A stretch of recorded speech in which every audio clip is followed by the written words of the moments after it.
22 মাস 22 দিন পরে আমাদের ভাইগনা কাজী নিহাদ অস্ট্রেলিয়া থেকে আসছে বাংলাদেশে।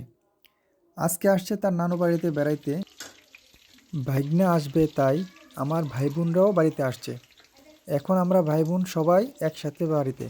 আমি আমার বড় আপাকে বললাম যে আপা, তোমার হাতে মাসের জিলাপি খাবো।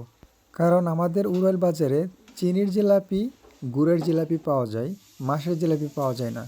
তাই বড় আপার কাছে আবদার করলাম মাসের জিলাপি বানাইতে।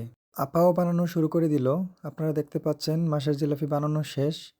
এখন হচ্ছে শিরায় দেওয়া হচ্ছে। এই শিরা থেকে ওঠানোর পরে টেস্ট করার পালা। খেয়ে আপনাদেরকে জানাবো এই মাসের জিলাপি কেমন হয়েছে খেতে। বড় আপার হাতের মাসের জিলাপি এখন টেস্ট করব।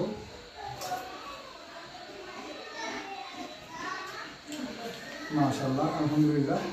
দেখতে যেমন সুন্দর, খাইতে তেমন স্বাদ।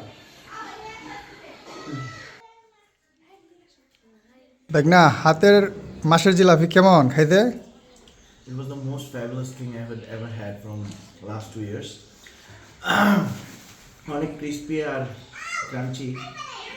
আমরা যেগুলো খাই মজা হয় না, বাট খাওয়ার জন্য খাওয়া যেটাকে বলে, কিন্তু মায়ের হাতের ছোঁয়া অন্যরকম। আলহামদুলিল্লাহ, অনেক মজা।